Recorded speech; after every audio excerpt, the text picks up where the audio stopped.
if you allow, I just move around a little bit. I'm 46 years old and my back needs a little bit movement, if that's okay for you. As Giovanni just said, I'm here for the I don't know how many time. The first time I was here, Giovanni asked me to talk about the hegemonic power of Germany within the European Union. Is Germany a hegemon within the European Union? And I said, yeah, I mean, it's a relevant and interesting research question, and I gave a talk on that. Nobody would ask that question today, 10 years after. 10 years ago, really, Germany was the power, maybe not the hegemon, but let's say the power hub in the center of the European Union. Economically, politically, Angela Merkel dominating Europe, maybe also parts of the world. Today the situation is very, very different, and this is why also the title of my lecture today is very different. The falling giant, things have changed. 10 years ago the center of Europe was in a way the power hub, and the periphery was struggling. Today, at least in economic terms, but also politically, I would say, it's the other way around. The periphery is struggling, and the center of Europe, France, and also Germany, is struggling. So this is the topic of today. I will just start with an overview of the situation in Germany at the moment before I look into the future and discuss possible scenarios, how this could go on, especially because in only 10 months or so we will have federal elections and things will change dramatically. I can tell you that already now. We'll go through this a little bit before we just, part 3 is boring, so the more like general situation, how is Germany's role in the European Union, before I can try to formulate some statements about the difficult, very difficult position of Germany in the European Union at the moment and in the coming months, years.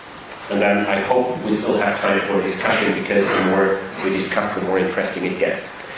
Well, whenever I say something that you do not understand, or whenever I say something that is nonsense, please just raise your hand and say, Lempp, this is nonsense, let's talk about it. So please, if you feel the urge to interrupt, do so, because it doesn't make any sense for you to talk and talk and talk and talk and look into faces, and I think they probably don't get what I say, or probably they disagree, or they want to say something but don't dare to do so. So please interrupt. All right, well, Germany is falling giant. If you open whatever newspaper you want to open at the moment in Germany, but also around the world, you can read things like the German economy is in troubled waters, back to recession again. Recession looms not only, but we are in recession for the second year in a sequence. Germany's coalition of chaos. Well, we read things like Germany's far right shows its true strength, feeling political chaos in Germany. Imagine that, chaos in Germany. Germany's government is barely holding together. Imagine that. After Angela Merkel staying in government for roughly 250 years, now suddenly Germany's government is barely holding together. The 250 years was a joke. It was a little less. Only a little bit left. Is Germany once again, like it was already the case in the 1990s, the sick man of Europe? This is what the press says about Germany's current situation, and I think it's maybe a little bit of an exaggeration as always in newspaper headlines, but there is some truth in it too. If you look into what actually people in Germany think about the situation at the moment, this is what you get. This is the most recent Eurobarometer data. And what you can see here is that other than in the years before, Germany or people in Germany do have a very, very pessimistic outlook to the future. Well, only the Dutch people think the situation will be more worse than the German people think it will be. And look, Italy is on the other opposite of this spectrum. Obviously, Italians seem to be very optimistic at the moment. 30% of the Italians think it's getting better in the coming months, and 46% think at least it's not getting worse. So a huge majority of Italians have a positive or neutral outlook on the future, and the opposite is true for Germans. This same graph looked very different only 5 years ago. It did change a lot. And of course, if that is the case, if Germans think that the situation is bad and will turn worse, this also reflects on the evaluation of the government.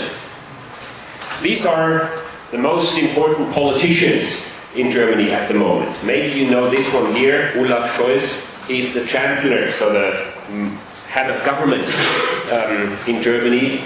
Almost 80% of the Germans think that he's doing a bad job. They are not satisfied with his performance. Only 18% think that the head of government is doing a good job.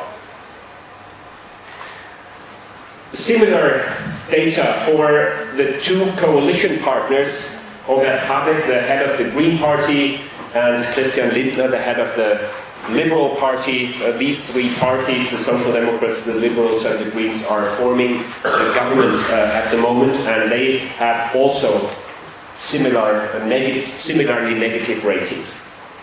The only politician at the moment in Germany where people think this is a good man, he does a good job, is the Minister of Defense, Boris Pistorius, and we'll see whether he might, well, have the courage to start a revolution against his boss, Olaf Scholz, and tries to become the next candidate for the chancellorship in Germany. Well, probably not, but that's what everybody is speculating at the moment. Well, this is how people in Germany think about the German government. On the other hand, you know, if you look into past data, you see, I mean, this is an extreme case, but usually Germans, as well as probably human beings in general, are always complaining and always think that the current government is bad. And whatever data you take, usually people are not happy with the government unless they live in a dictatorship. Then they are also not happy with the government, but don't dare to say it. So there is, on the other hand, also a little bit like it's difficult to get different data. Now, what are the topics at the moment that German people think that these are the pressing issues? And as you can see from this list, these are probably the same issues as in most other European countries at the moment.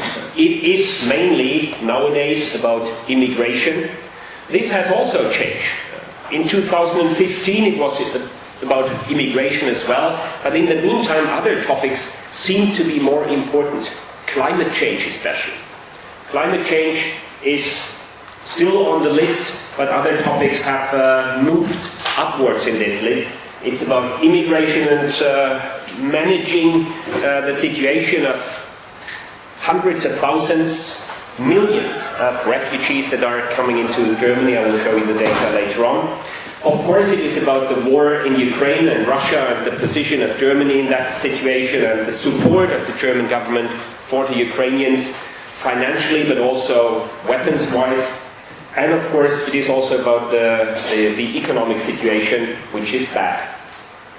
These are the topics that people are concerned, and these are the topics that the government tries to solve, and these are the topics that the Germans think the government does not solve well. Well, since immigration seems to be the most important topic for most Germans, let's look into this a little more closely. I mean, first of all, what is surprising maybe and also different from other EU member states, this does not translate into very much criticism of the European Union. So still, only a tiny minority of Germans think that Germany would be better off without the European Union. Germans seem to be still very pro-European. So this is not the issue.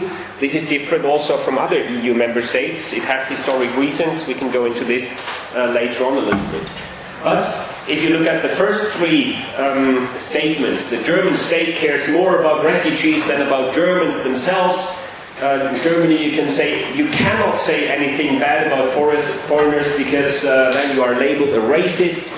And the government is hiding the truth from the population. This is what, a majority, or at least a very large minority of Germans believe at the moment.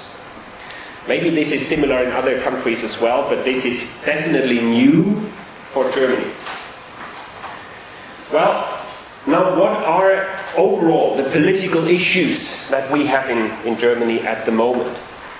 Well, I should rather start with the second, but well, the sequence is a little bit... First of all, this has resulted in the past decade, I could say, in the past years, into something that is very, very unexpected if you look into the German history, party history of the last 70 years. For many years, many decades after the Second World War, the German party system was extremely stable, also compared to other countries in the world and definitely in Europe. When other countries, like Italy, had crumbling party systems, big traditional parties like the Christian Democratic Party basically disappeared, and then new parties emerged and won even the government. Well, still during these times the German party system was stable. It was always the Christian Democrats, the Social Democrats, the Liberals, and then, well, also the Greens since the 1980s. Now, this is changing too. In a way, it is like the German party system becomes a little bit more Europeanized, normal, gets closer to what the other countries have already, and with that I mean especially right-wing populism. Already 10 years ago, a right-wing populist party, the AfD, Alternative für Deutschland, an alternative for Germany, started to win more and more support in public opinion, then started to win seats in state parliaments of the German Federation, then started to win seats in the federal parliament, and now I will show you some figures later on. They really got like 30% of the vote in some regions in Germany. And then very recently, only some weeks ago actually, or some months ago, a new, I would say, well, partly left-wing populist, partly very anti-progressive, partly, well, Putin-financed pro-Russian party emerged, BSV, something that you would not have expected, but on the other hand, something that makes a lot of sense, because this party, in a very intelligent way, combines leftist social policy, so supporting the poor and so on, with a very anti-progressive, very conservative agenda in cultural policies, like against all this gender speak and against LGBTQ rights and all of these things. And it combines that with a very massive support for Russian policies in Ukraine, and this party strongly opposes the continued support of Ukraine by the German government. So a combination from different ideological backgrounds, and this seems to be very attractive because this party also won quite a bit of the vote. Here you see the most recent state, well, these are states in the German Federation, state elections, and you can see that this right-wing populist party did win around 30% in the most recent state elections, especially in East Germany, but also in West Germany. Which makes it, of course, very difficult to form governments, coalitions on the state level.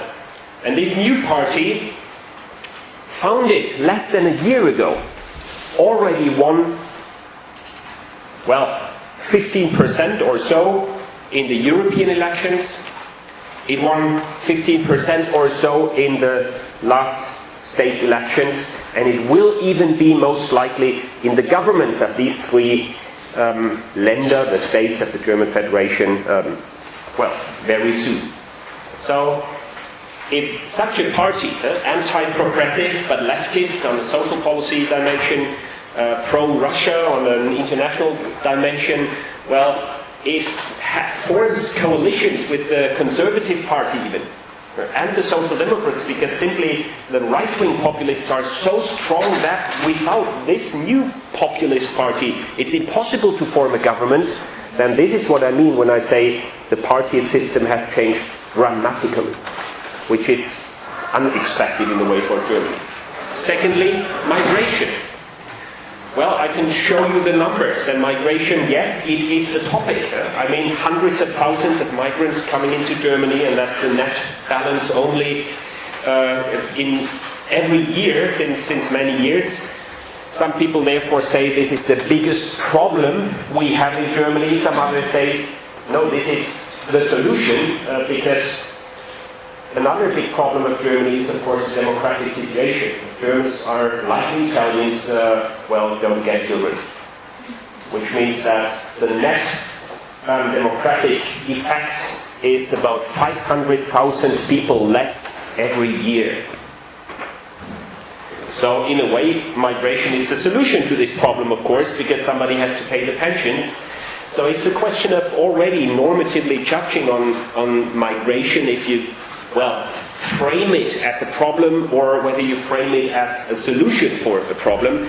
But anyway, there is migration. On a descriptive level, there is quite a bit of migration, and there is a reaction of the government to this. And one of these reactions is, of course, triggered by the massive support for these right-wing anti-migration parties. Also, the leftist populist party is an anti-migration party. And of course the government then thinks, this is what people want, I deliver, and they did deliver in a, some people would even say, illegal way. So for the first time for many years now, the German federal government introduced border controls at all borders of Germany, which is, as you know, because you study the European Union, basically illegal. Schengen says there are no border controls, and now there are border controls. I mean, maybe it's not illegal, it's a question of definition, because even in the Schengen context, there are exceptions. And the one exception applied here goes like, if there is a serious threat for public order, then, after notification with the European institutions, mainly the Commission, a member state of the EU is allowed to introduce border controls. Serious threat for the public order. I mean, I live in Germany, and come on. I actually don't see this serious threat for the public order. Anarchy, it's maybe a question of definition, and we'll leave it for lawyers to judge on whether this makes the border controls legal or illegal. But so far, they exist. If you take the train from Switzerland, from Luxembourg, from Austria to Germany, or the car or the plane, you will have to show your passport. Here are the numbers, 2023. So what you can see is, this is 2015, the big migration crisis, if you want to frame it as a crisis. Now it's 2.5 million. So yes, there is an issue, of course. And of course, 2022, these are, more than half of it, are people coming from which country? Ukraine, obviously. Mainly female and children and old people, because male people were not allowed to leave the country, obviously. They have to fight. But millions of people coming to Germany, and of course this is an issue and a question how to administer this on a very practical day-to-day level. Where do these people sleep? How much money do they get? Where does the money come from? Food, and so on, language courses, and so on. So of course this is a huge task for the government. The next big issue that we are talking about in Germany at the moment is the infrastructure. For many years, infrastructure in Germany, we were proud of our German infrastructure, the rail tracks, the bridges. Bridges were not collapsing like in Genoa. But my dear friends, some weeks ago, one of the main bridges in one of the biggest cities of Germany collapsed. So yes, there is a big issue about infrastructure, massive lack of investment in infrastructure. I'm talking about railway tracks, streets, bridges, the internet, school buildings, and so on and so on. I can continue with this list a lot. And one of the reasons for that is that Germany is actually not so much in debt. Very, very different from all other countries in the whole world, with only very few exceptions. In the last 10 years, the German government did not go into debt. The German government has a debt of 60%. That's in line with the EU regulations. Italy is about, I don't know, 110 or so. France now even is at 110% of the overall GDP. So these countries argue we need to invest, for example, in infrastructure, but we don't have the money, so we borrow the money. The Germans think austerity, this concept, very traditional, so you can only spend the money you have, which means the infrastructure lacks the investment needed to rebuild the infrastructure. And the consequence, of course, is that if you take a train in Germany, you are in trouble. Much more in trouble than if you take a train in Italy, for example. There is more investment in infrastructure in Italy than in Germany, at the moment at least. The next topic, big issue and big debate in German politics is the question of Ukraine. The government stands firmly at the side of the Ukrainians for many reasons, mainly for, really the reason of international law. Germany depends on an international system of law-based relations between countries, because Germany is exporting so much, because it's in the center of Europe, because there is so much interaction with other countries. So it relies on a rule-based type of international relations, and of course conquering your neighbor is against the rules. So that's one of the reasons why Germany supports the Ukrainians. With a lot of weapons, with a lot of money, with a lot of humanitarian aid. 40 billion euros only humanitarian aid and weapons since the beginning of the war. But the problem is that about half of the population is against that. Half of the population says, why should we care about Ukraine and Russia? We have a problem with infrastructure. Let's invest in infrastructure rather than investing in sending Leopard 2 tanks to Ukraine. And the other half of the population says, but come on, if we invest in infrastructure and Russia takes Ukraine, it will take Moldova next, it will take Latvia next, and we are in a war with NATO next, and then, we also have a problem with our infrastructure.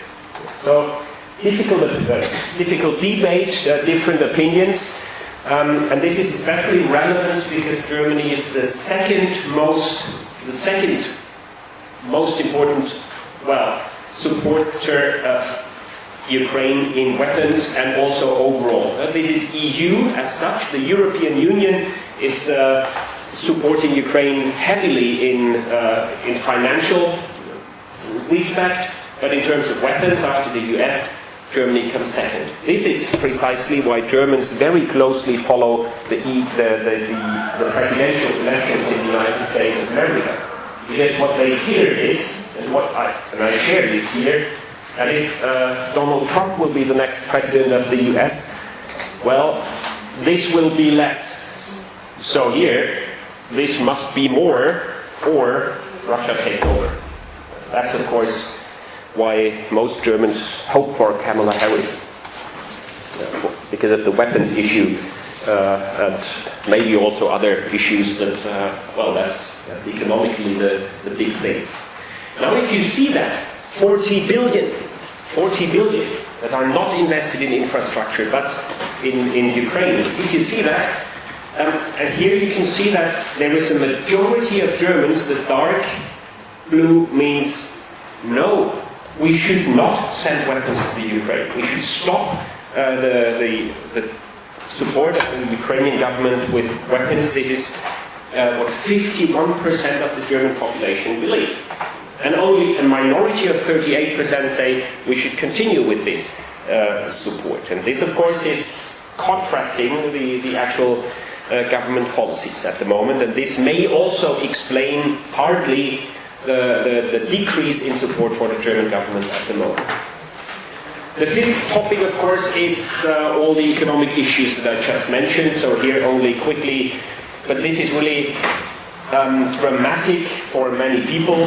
For example, I give you only two examples of strong, formerly strong industries in Germany. That's the car industry and the chemicals industry. The car industry in Germany has, that's the evaluation of many experts. I mean, I'm a political scientist, not an economist, but they say the German car producers have failed to develop a strategy into electric mobility. And simply the Chinese were quicker, and the French were quicker. And that's the problem, of course, for Mercedes and for Volkswagen and for Audi and for Porsche and for all the German car producers. But not only for them, also for the car component suppliers. That's a huge industry, even bigger than the car industry itself. It's the car component supplier industry. And of course, if less cars are sold, they are in trouble. And you can see that. You cannot see that in terms of unemployment, because of the demographic catastrophe that we have in Germany. So less and less and less people. But that means that less people are actually working, but still you don't have unemployment. There is no issue of unemployment in Germany, even though we have these problems. And the second big issue is the issue of the chemicals industry, which is also very strong. BASF, for example, Bayer, and other big companies. And the most important thing they need for being efficient is cheap energy. Germany profited a lot from cheap energy, mainly gas imports through the Nord Stream pipelines, for example, from Russia. Now the price for gas increased, which decreased the productivity of these chemical industry firms.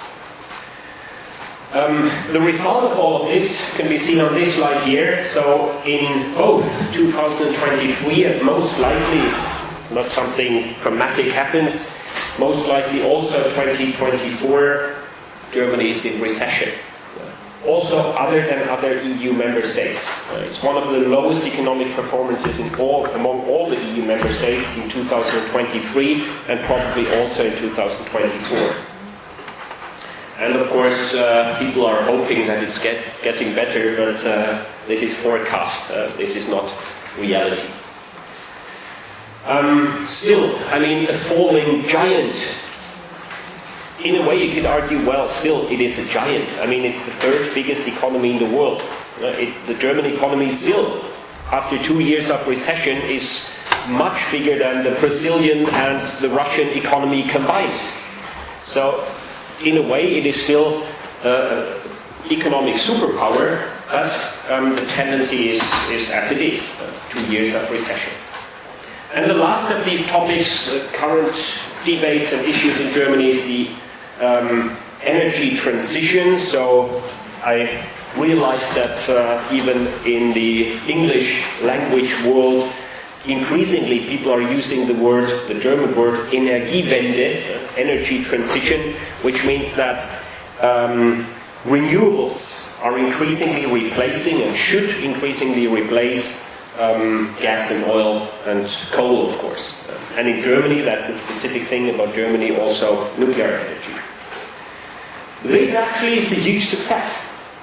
If you look into the numbers here, you can see that in only 20 years, the percentage of renewables in all energy used in Germany increased from 6% to almost 60%, and it will probably continue on this path, or maybe even increase in speed on this path. So here, well, everybody can complain, but I mean the numbers here in this on this graph show that yes, it did work. It did work. It is possible, even for a big economy like Germany, the third biggest in the world after the US and China. It is possible in a relatively short period of time to replace traditional energy sources with renewables. But of course, this costs money. This means investment in infrastructure.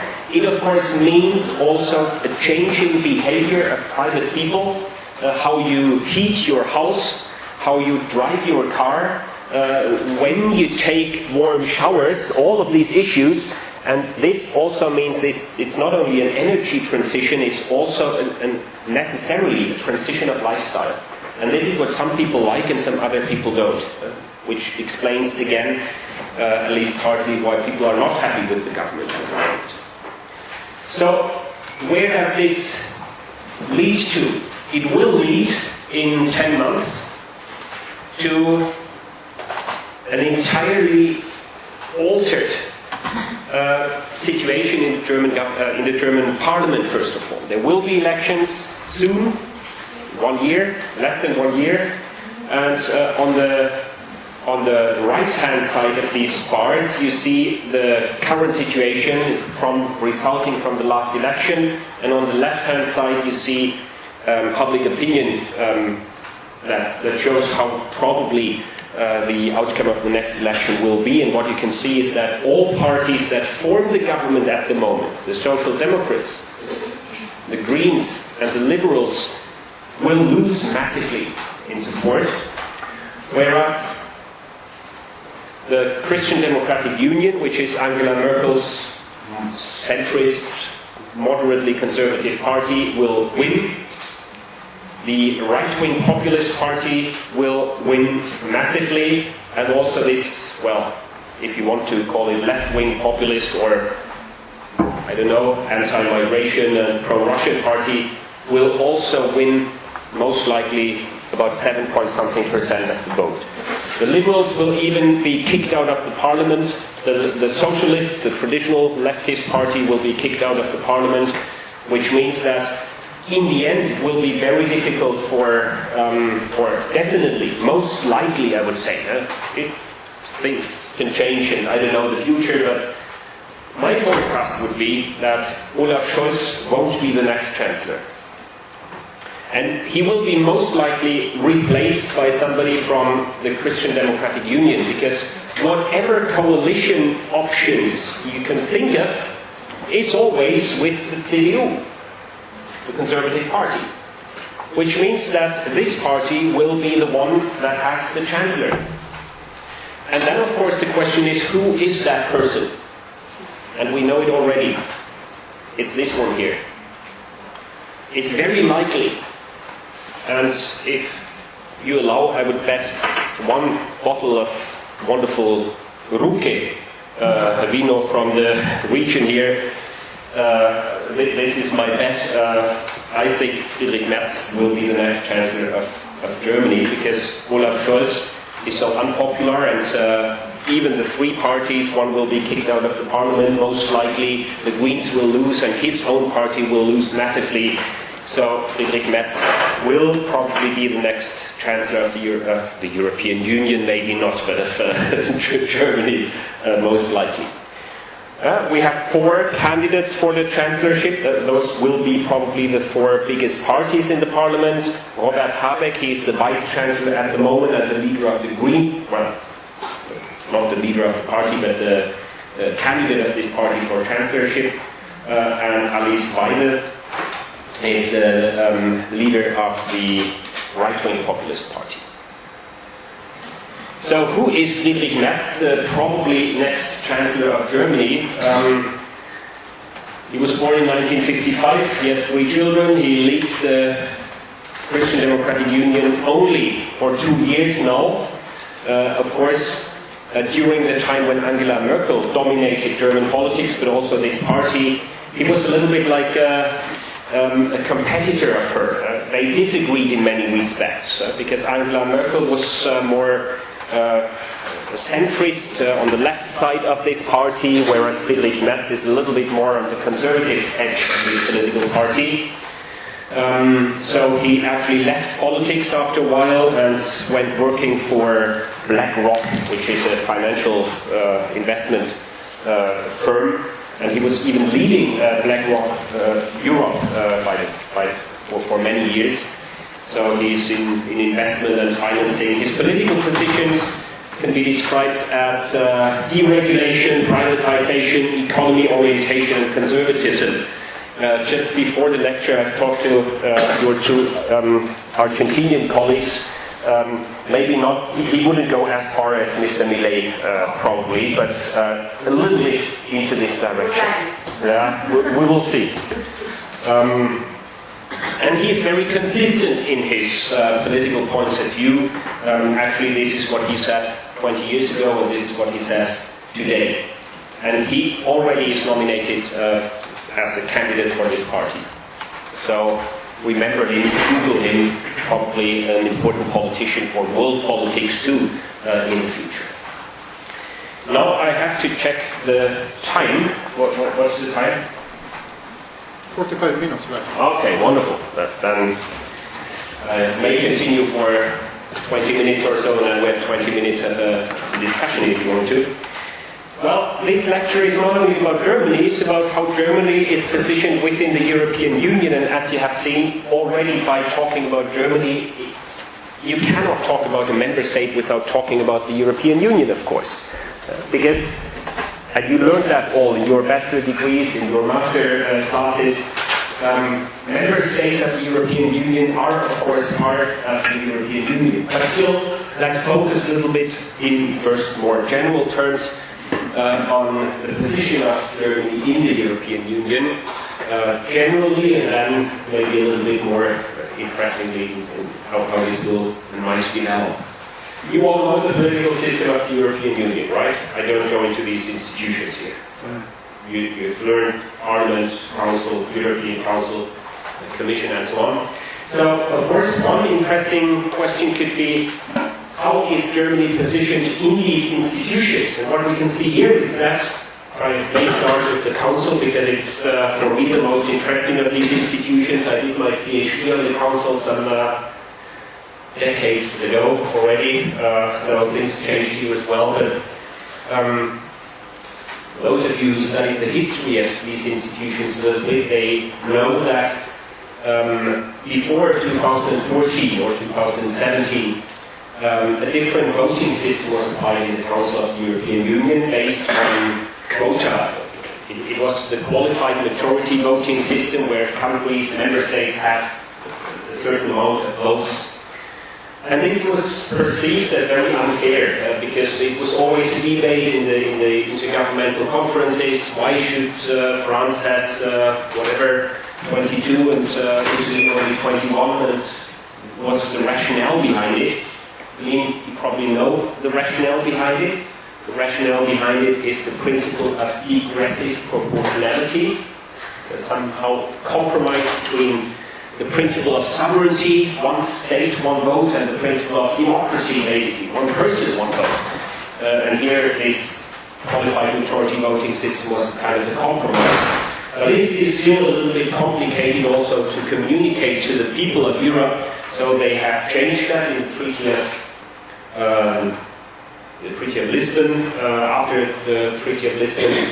And since then, the double majority principle is applied. And some countries lost, and some countries gained power through this change of the voting system. And Germany was among those countries that did win power, because at least, of course, the majority vote, one of the two votes in the double majority system, simply counts people. And Germany has more than 8% of the population, but, well, a little less than 20% of the population. So it gained power in the Council through the transition from QMV to double majority. In the European Parliament, the allocation of seats to countries, as you know, is still based on this principle of degressive proportionality.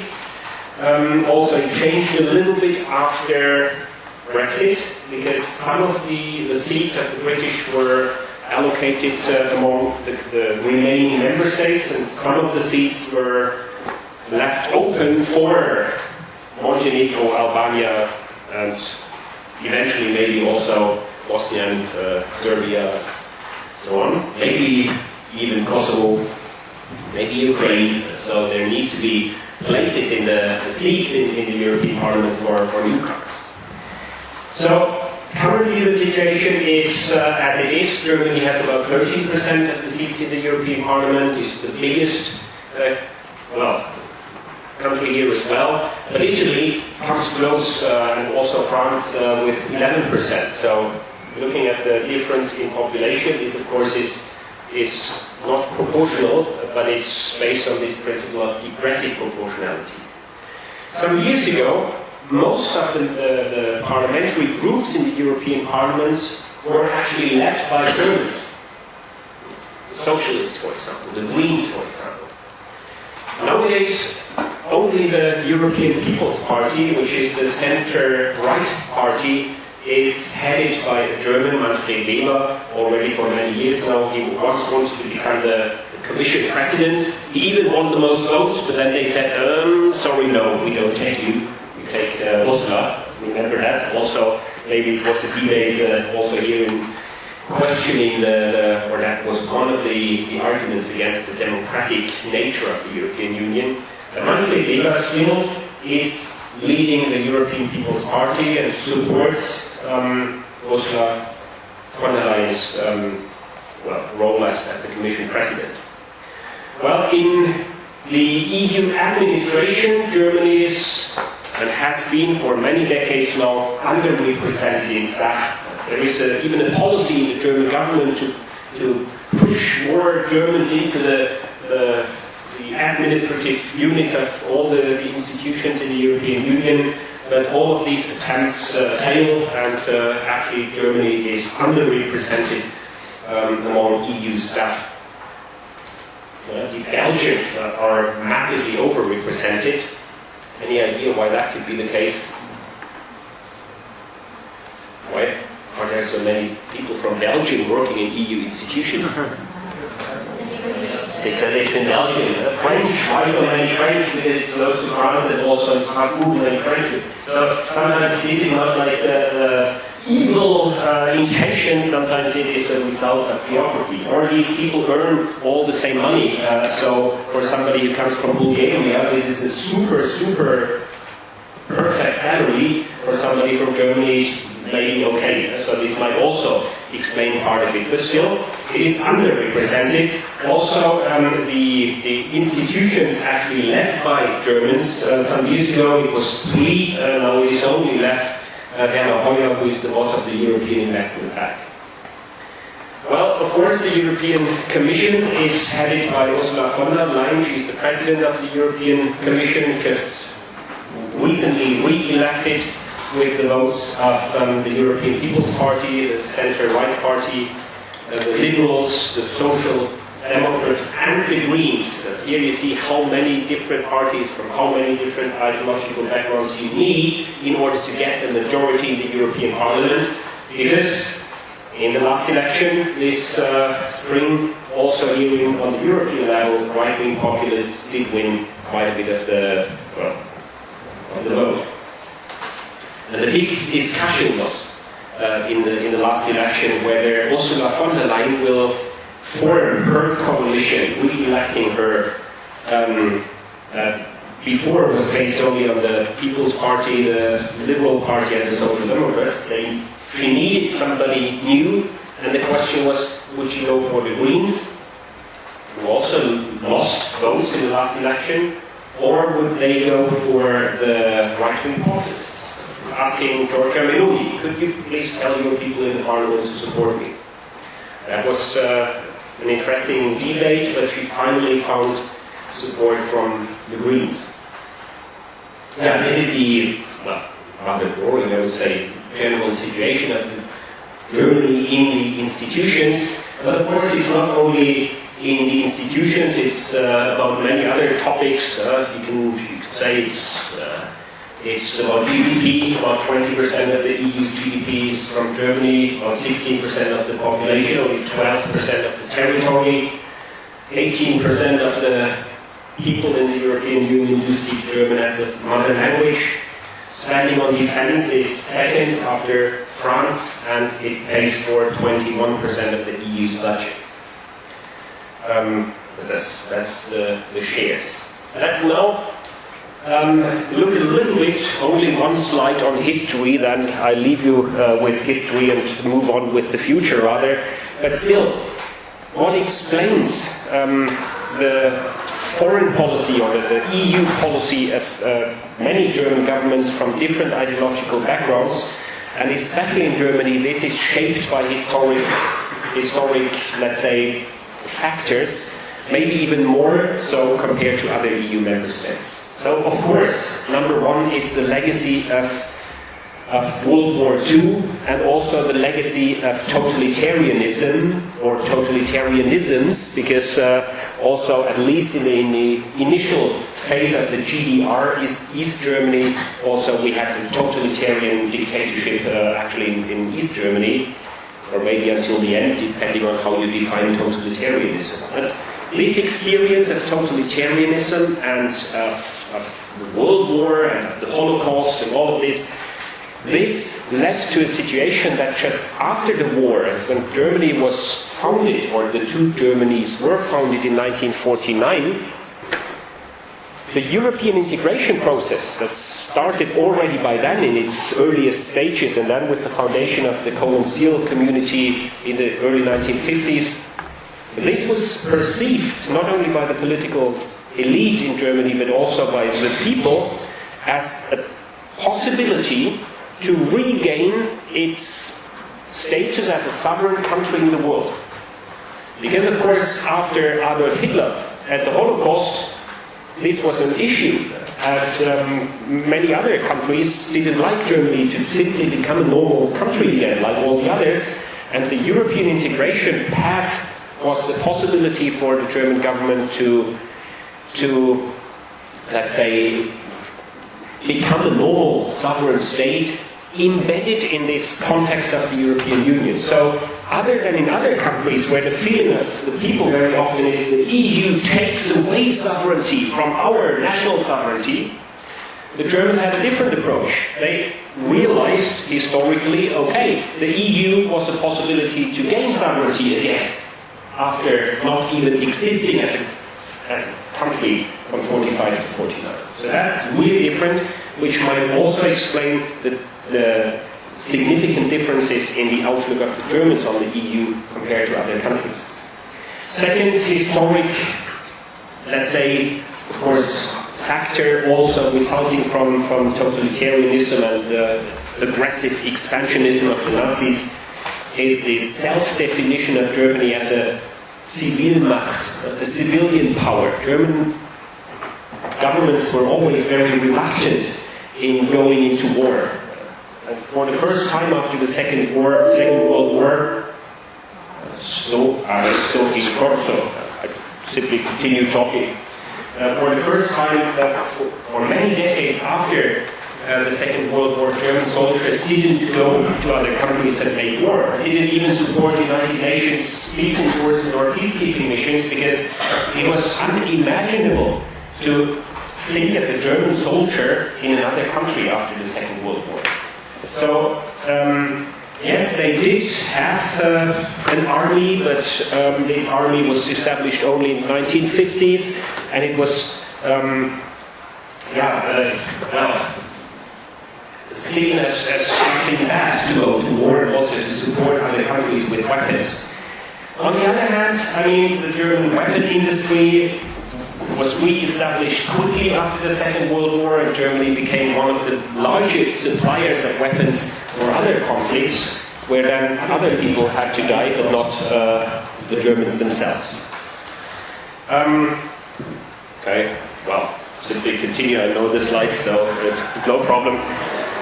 Another factor, historic factor that may explain the special situation of Germany here is the fact that it is in the center of Europe since 2004. The enlargement round 2004 and 2007, with the 10 Central and Eastern European countries joining, really made something with the geographic position of Germany. Before, it was absolutely in the periphery of the European Union.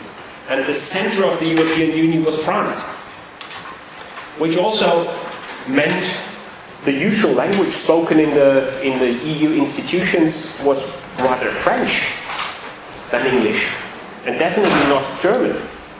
Germany was the periphery, and it was also smaller because when the EU and its predecessors were founded in the 1950s, of course, it was without the East German state. So Germany had the same size in terms of population, also economically, like Italy, France, and then later on when the UK joined the UK.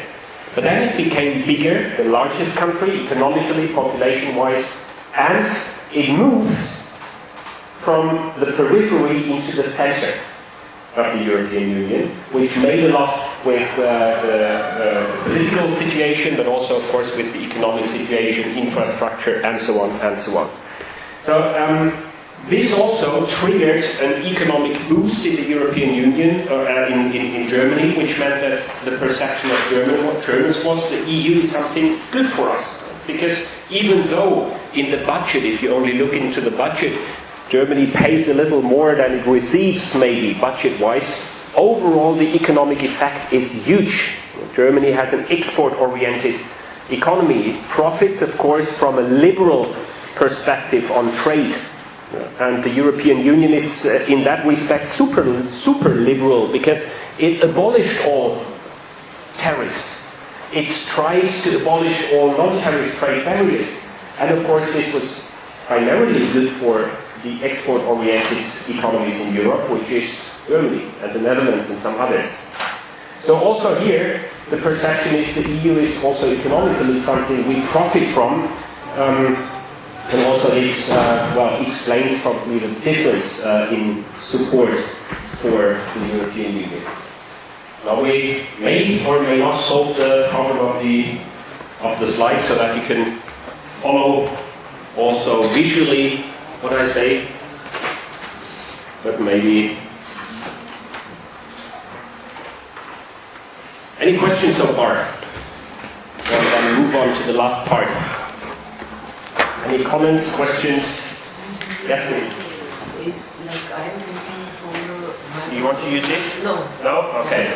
From my perspective, I am thinking that the rise of European Union may overshadow the Germany, the nationalism, pride, and all the other things, other factors which lead a nation towards the prosperity.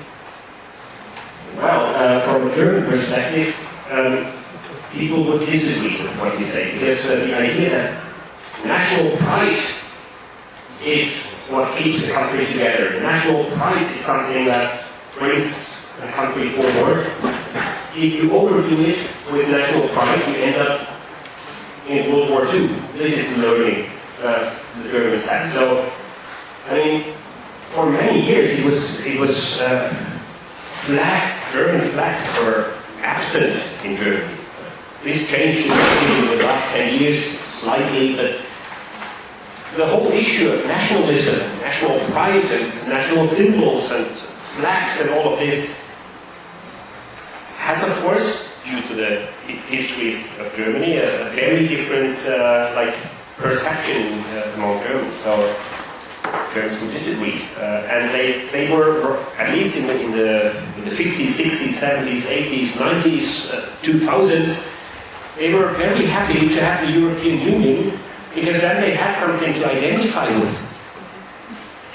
It is to identify with the country that started World War II and killed 7 million Jews in gas chambers was, of course, not so much an issue of pride.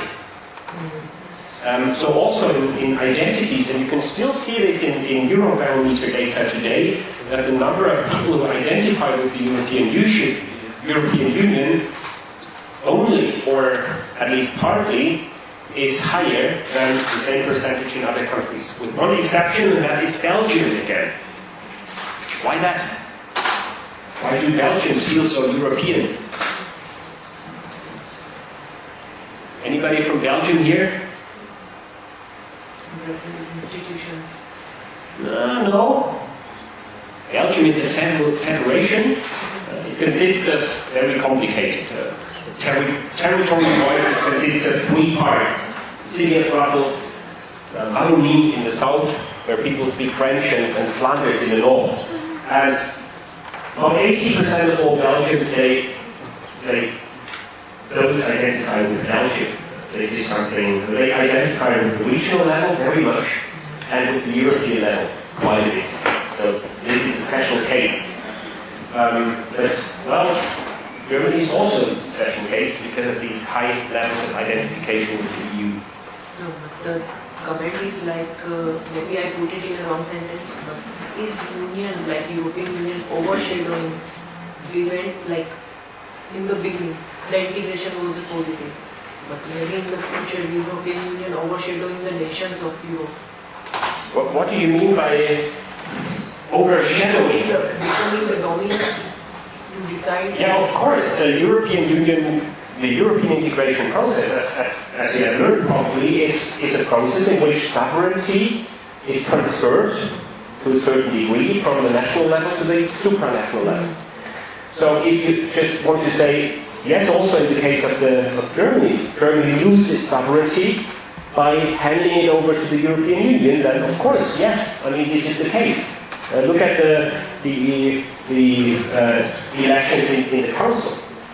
Germany has the most votes, yes, but of course if other countries come together and form a coalition, they can make law that is binding for Germany and has direct effects for people living in Germany. So yes, of course, in regional integration, as we have in Germany, it's giving up sovereignty to a certain degree. Yes. That is what I wanted to. Yeah. But the question, of course, is whether you like it or not. All right, this is where we ended.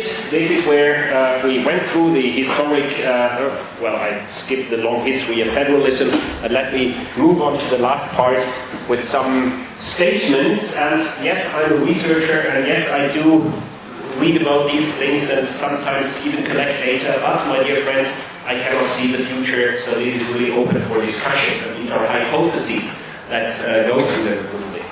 First of all, migration will shape, as a mega topic, will shape the upcoming German elections and will also shape the discussions in the European Union, at least for the next 1 or maybe 2 years. And this has consequences for the European Union. It also has consequences for Germany, as we saw just some minutes ago. Secondly, what I think is that these historical legacies will continue to shape German foreign policy towards the European Union, but in some respects, they lose their power to influence what Germans think and what the government actually does. One example is this idea of the civilian power. I mean, now we do see wars in which German soldiers are fighting. The first one was in the 1990s in Kosovo. And we do see Germany as the second largest supplier of weapons for Ukraine. And that is against this historic legacy, I would say. Still, the pro-EU sentiment of Germans will remain. However, it will go down as well, slightly, and this can be seen in the numbers. It's still higher than in most EU member states, but it is decreasing as well. Populism here, I would say, even say we see a kind of a normalization or Europeanization of the German party system. Something that is present in other countries for many years is now also present in Germany. Maybe with the exception of this leftist or pro-Russia and conservative party, which is a special case. Well, probably you have learned that in your classes, the engine of Europe, the driver of European integration has always been the l'amitié franco-allemande, the German-French couple. There is not much left of this. Maybe this has to do with Olaf Scholz and Emmanuel Macron's personality, but in international relations we explain on the level of people sometimes, but we also tend to think that structural issues or things that happen within societies are also important to use this. So I think it may not only have to do with Olaf Scholz's personality. The change, seventh point, the sick man of Europe again. So whereas some years ago the periphery was weak and the center was strong, nowadays it seems to move into a different direction. Good for Estonia, good for Latvia, good for Portugal as well. Maybe good for southern Italy, I don't know, but definitely the center of Europe, France, Germany is struggling. And then the last point, Germany will, as a result of all of this, lose influence in the European Union. And the last slide for today, I wrote together 5 arguments that support this view that Germany will lose influence in the European Union. Well, firstly, a lot of this influence of the German government in the European Union also had to do with the personality of Angela Merkel, who simply was in office for so long. And so she was very professionally handling the European Council meetings. She had influence based on the duration of her government. And Scholz has simply not yet, maybe, but now time is almost over, managed to gain the same standing. We've talked about the weakening German economy, but it is also the fact that Scholz has not so many friends in Europe. There are only 3 more social democratic governments in the European Union. So these are the people he meets from time to time. The Spanish Prime Minister, Malta, which is basically irrelevant, and Denmark, which has a social democratic government, but the social democratic government of Malta, engages in policies that are usually, done by right-wing populists. A very strong anti-migration course, for example, in Denmark. So he has not so many friends in the European Council. And then the significant underrepresentation of Germans in the EU staff, which has always been the case, but Germany lost positions recently. The Secretary General, for example, of the European Parliament, who was there for many years, Klaus Welle, had, of course, also like an administrative position, but also the administration may develop power resources as well. And the European Court of Auditors, they both stepped down recently. The last point, there is a saying among members of the Council, and that is, again, the German vote.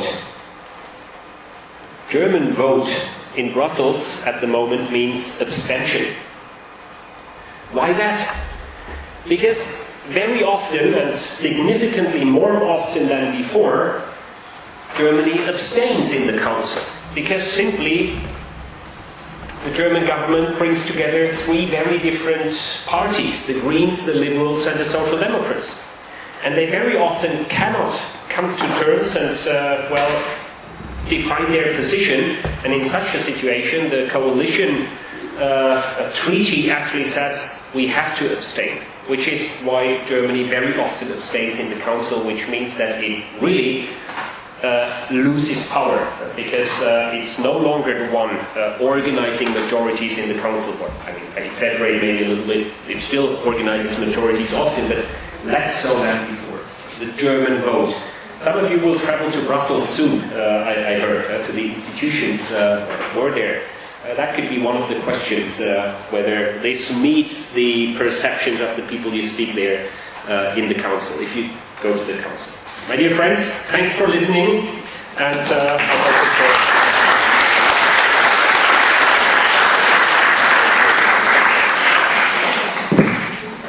Okay, question time. That is, floor is open. Yes, please. Please, sir. Yeah, do you want the microphone? Yes. Yes? Can you hear me? Can you hear me? Yes? No.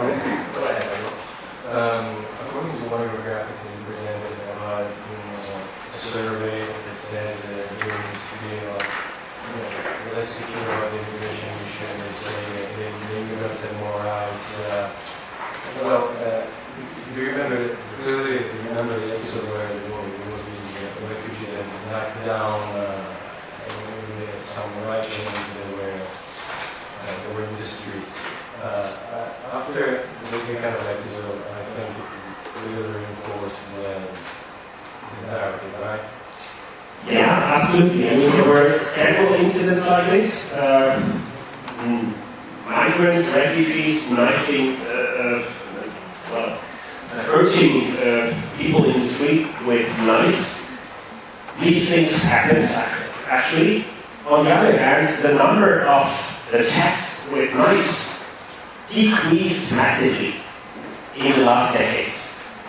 The number of criminal activity overall, with one exception, and that is political extremism, but the number of criminal activity in Germany decreased massively in the past decades.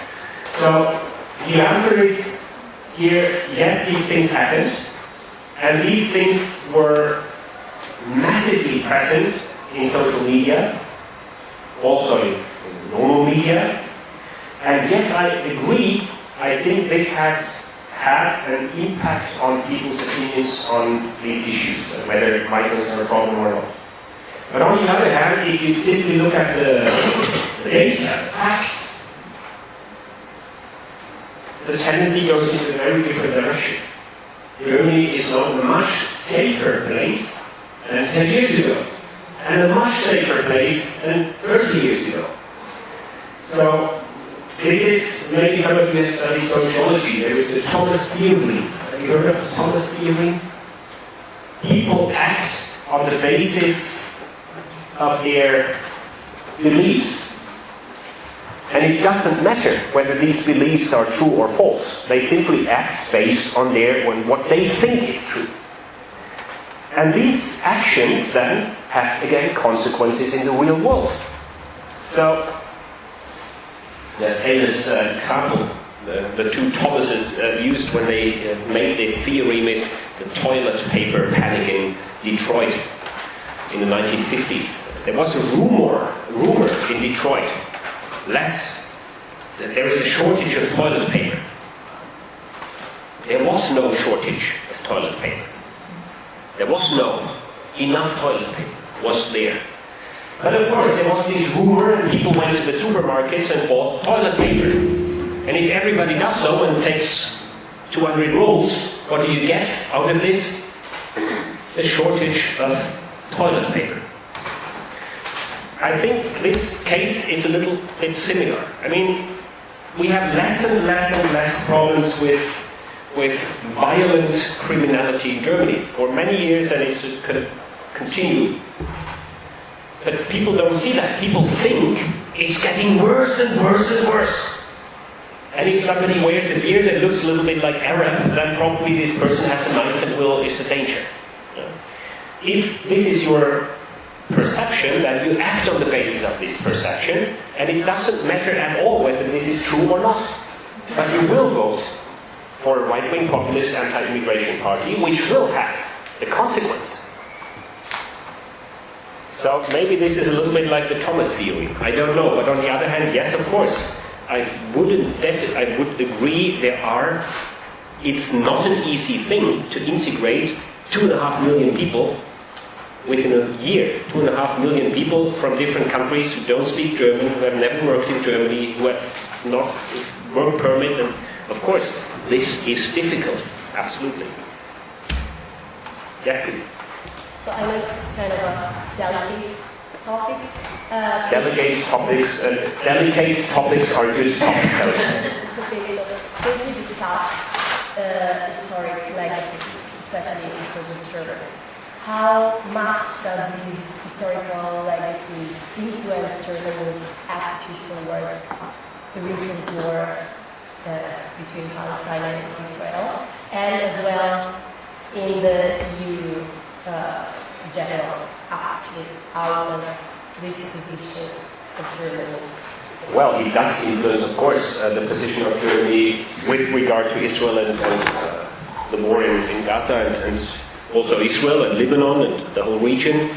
Of course it does influence that. I mean, it's very clear, and all politicians from basically all political parties repeat that constantly, even from the right-wing populist party, repeat constantly that Germany stands firmly behind the right, first of all, of Israel to remain a sovereign country. This does not mean that the German government doesn't criticize specific policies of the Israeli government, of course. The German government has always and consistently criticized, for example, illegally occupying land in the West Bank and building settlements there. So, of course, Germany's government has this rule-based idea, and it is simply illegal to conquer your neighbor's territory and build settlements there. So here they are very clear, but they are also very clear in stating, and with they I mean not only the government, but basically all political elites, shared by a large percentage of the German population as well, that, I mean, this specific situation at the moment was triggered by Hamas and its terror attack on Israel. So Israel has the right to defend itself, and the question, of course, is the question of proportionality. And this is a legal question, not a political question. It's a legal question, and here also the Germans are clear. I mean, if lawyers, international law, or I mean ideally also Israeli courts have to judge on that. It shouldn't be the International Court in The Hague. It should be Israeli courts judging on the legality of the activities of the Israeli government.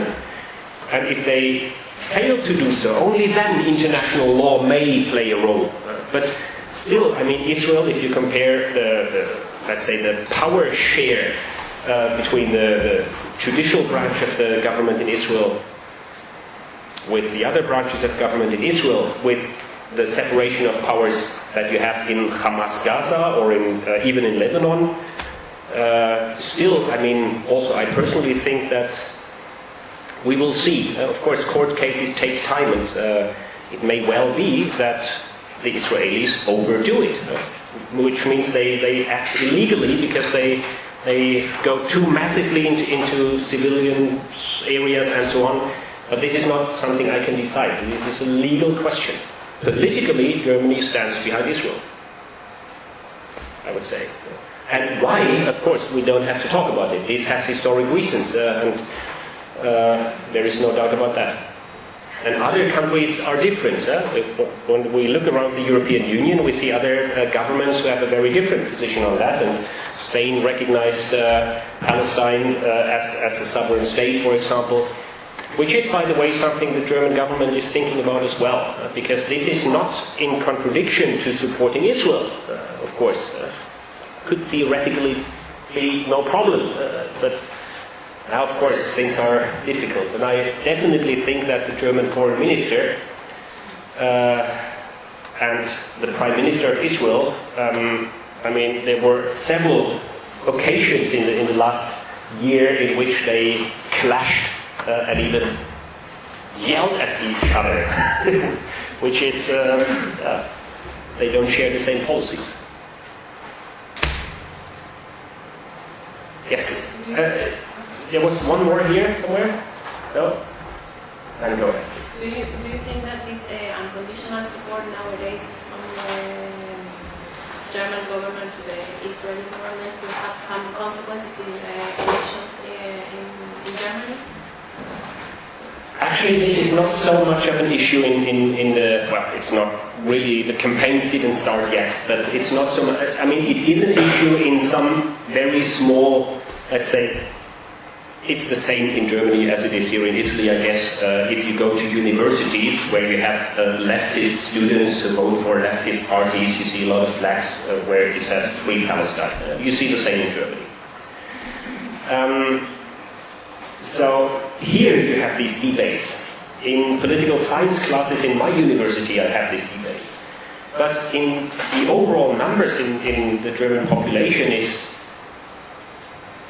more like, yeah, of course, this is a big topic, but as I said, on my list of topics that are currently in discussion in Germany, this was not on the list. In my political science seminars in my university, this is top one, of course, on the list.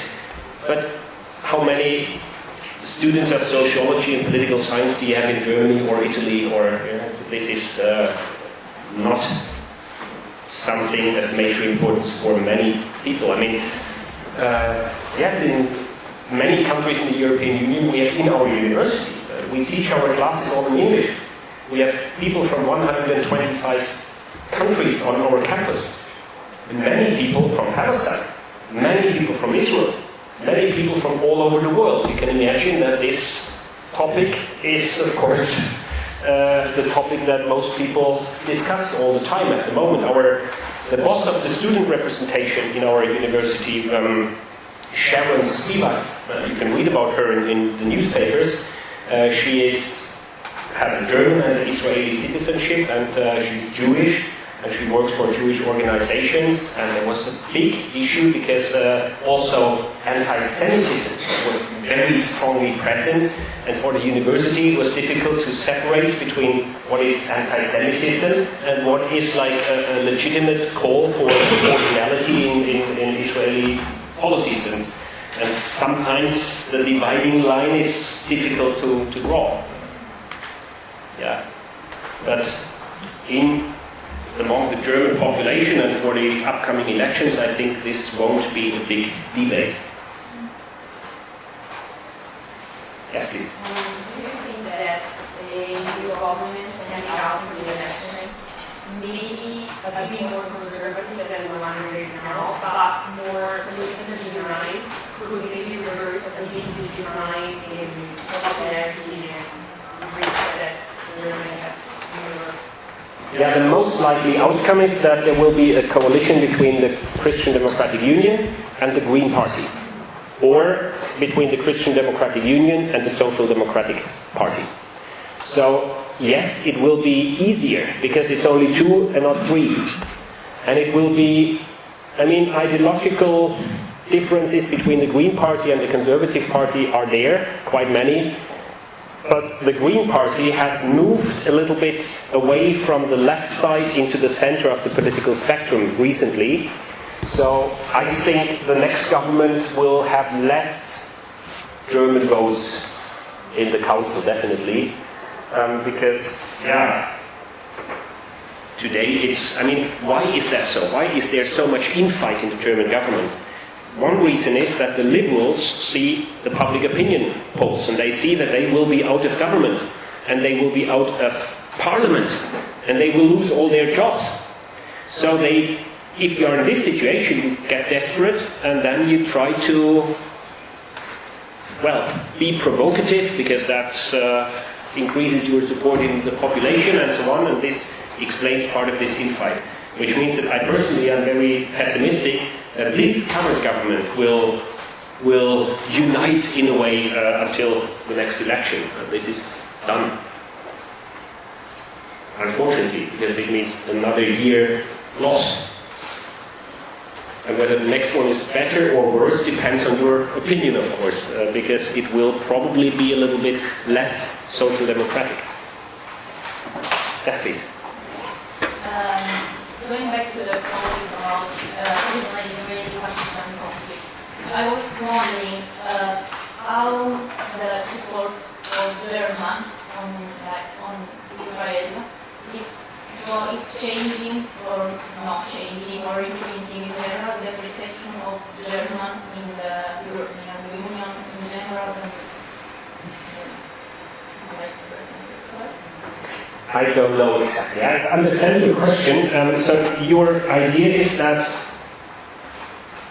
Germany is more strongly supporting Israel compared to other EU member states, and this changes the position of Germany or isolates Germany even in the European Union. My question is, how is this support changing, or if this support is changing the perception of Germany?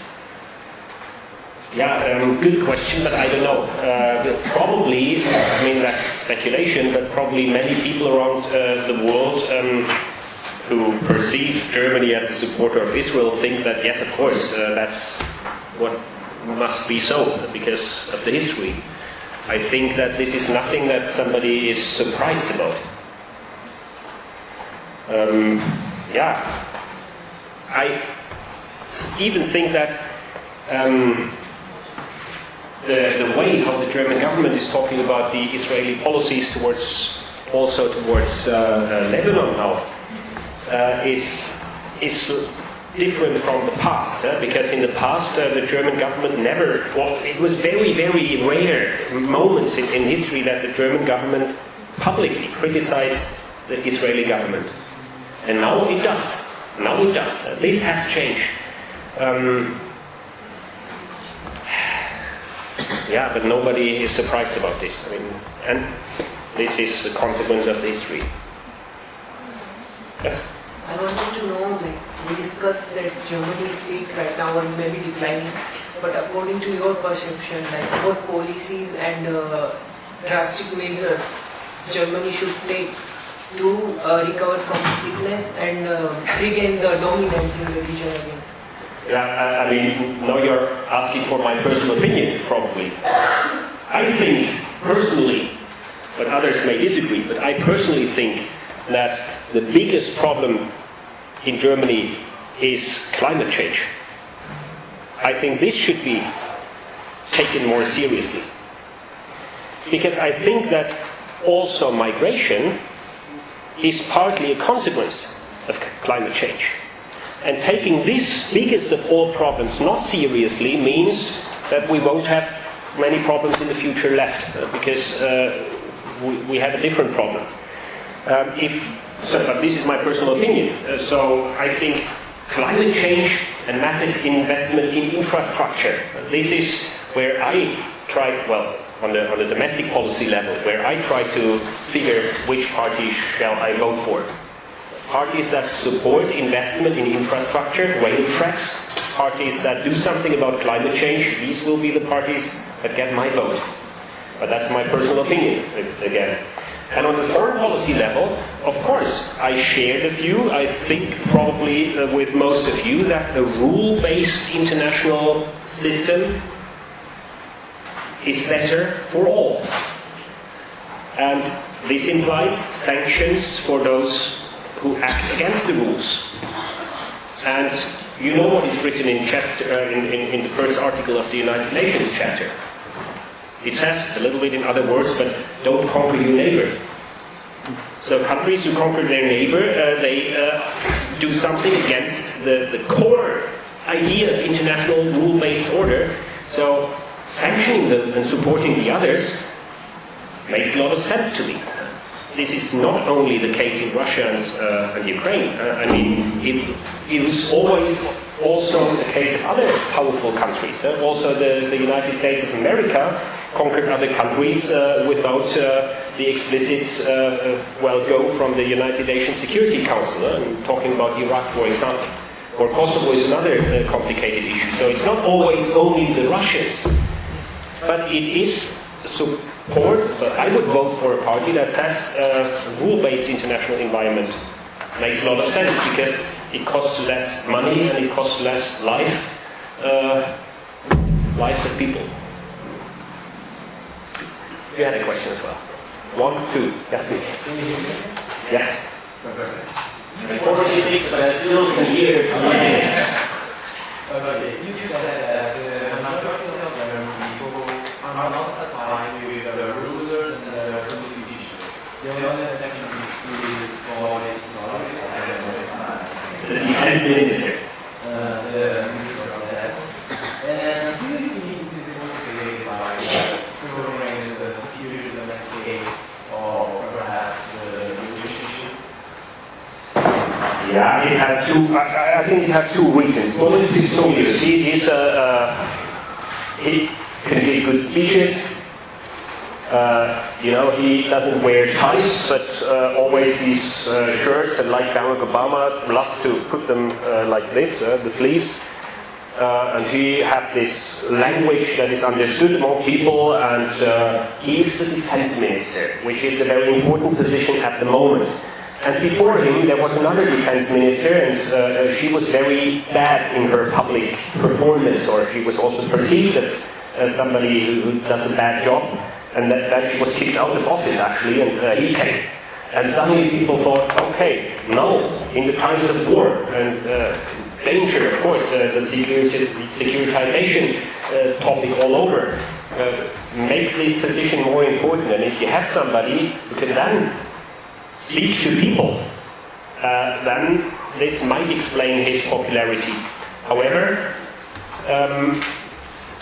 so far, he's not the chancellor candidate. Some people within the Social Democratic Party want to change that.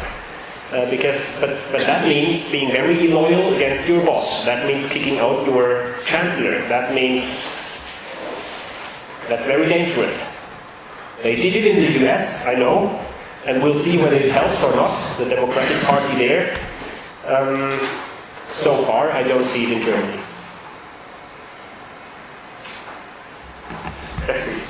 Yeah.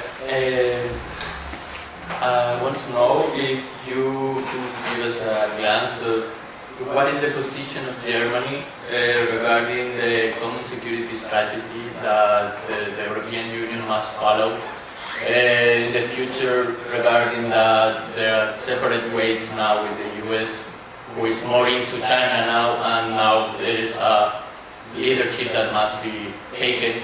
But some countries at the European Union, so Germany is in the moral authority to take that decision regarding that is in opposition to many other security policies, difference with other European countries.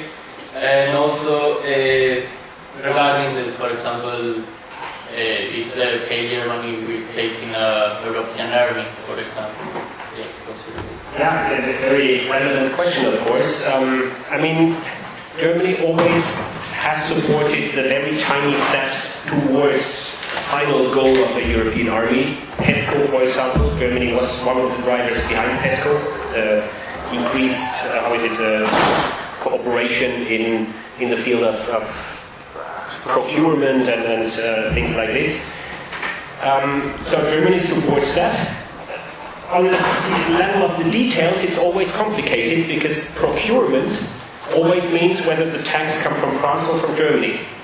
And Germany is very much for a common procurement as long as the European army buys the German tanks and not the French tanks. And for France it is a very similar situation. So, of course, when it comes to details, it becomes very complicated. But overall, the German position is, or the German government's position is very clear.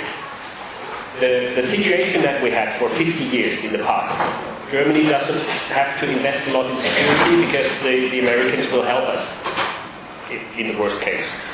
That this is no longer the case, and it started already when Donald Trump was elected president and said, talked about NATO being obsolete and defending only those NATO countries that spend more than 2% of their GDP for defense and things like this. But I mean, I would say in theory, ideologically, Germany very strongly supports these ideas, but when it comes down to reality, it's a business as well, and then it becomes more complicated. But for example, in terms of the policy of the state of Germany and the policy that the European Union must follow, because in terms of state, Germany is in opposition to other European states, regarding, for example, the thing of Palestine and Israel. So in this case, could be Germany in a position of leadership of the European Union in these terms, or it will delegate this responsibility to other European states who are more in the security community?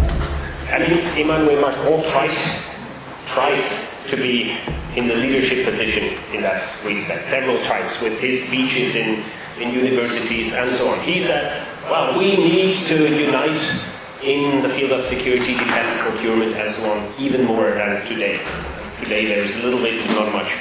And also the French traditional position, not in opposition to NATO, but next to NATO, in a kind of parallel structure, so that the European Union itself becomes a player in security policy. And Germany was always very reluctant in doing so, because the overall German position is security is mainly a NATO issue, not an EU issue. But of course, this idea works well as long as the Americans play that game, and as long as they don't. So after next election, maybe the game changes. And this is also what I meant. This is reflected by the Germans. They won't rely on US support in the future as they did in the past, and this is also why the investment into defense massively increased. 100 billion for 2 years in defense in Germany. So it's now like in 2-point-something% of the GDP, and before February 2022 it was like 1.5 or so. So yes, of course, it's going into this direction. Do we have 2 more time for some more questions? Or? Yeah. Yeah. No, actually, you were like, just now. Go ahead. I don't know if Daniela mentioned if she is actually represented in the German public political debate. So I want to ask you, do you know if she will directly or indirectly influence the next political elections, or not at all because she retired? Yeah, a clear answer to that question. The question is, what is Angela Merkel doing? And will she influence somehow politics? And the answer is absolutely no, she won't. She always was very consistent in saying, when I don't have any political office anymore, I will focus on planting cucumbers. And now she's planting cucumbers. She's very clear in, I don't want to be involved in politics. She doesn't even go to her own party's celebrations and very rarely appears in public. So I think she thinks that I've done my service for a long time, now I'm a pensioner and take care of cucumbers. I exaggerate a little bit only, but no, she's not influencing German politics anymore. Thank you, friends. Yes, hi. Last question. Yes. This is a point of view, and then I want to know your opinion. But the abstention policies in the European Union due to political fragmentation do not represent the interests of citizens. And the same happened in other countries, a lot of countries. Yesterday, listened to Belgium case. So the question is if the European Union ends playing up only an economic role, no more. I mean, this was the idea of Germany's role in the EU in the past. An economic giant and a political dwarf. That was Germany's position in the EU in, let's say, the 1960s and 70s. It has changed. It became also a political powerhouse, but at the moment it's declining again in this respect, not only for government infight, but also for reasons of government infight. The question is there anybody else who takes over that role? Emmanuel Macron tried hard and failed. Mrs. Meloni, I don't know, is definitely not leading Europe. She tries a little bit maybe, but also not. So it's not Germany, it's not France, it is not Italy. And who else could it be? Is it Mr. Tusk in Poland? Maybe a little bit because he knows many people, but Poland is not in a position to lead the European Union probably, even if together with others. So there is no leader in the European Union, but this has always been like this. It is as it is. It did work for a certain period of time with this Franco-German couple. When France and Germany were in line, taking initiatives and seeing to it that others follow, then this worked. But this doesn't work either at the moment. Maybe with Friedrich Merz and his conservative, we'll see how it goes on in France. There is a conservative government in France, although the Conservative Party has 5% of the seats or so we'll see how that works.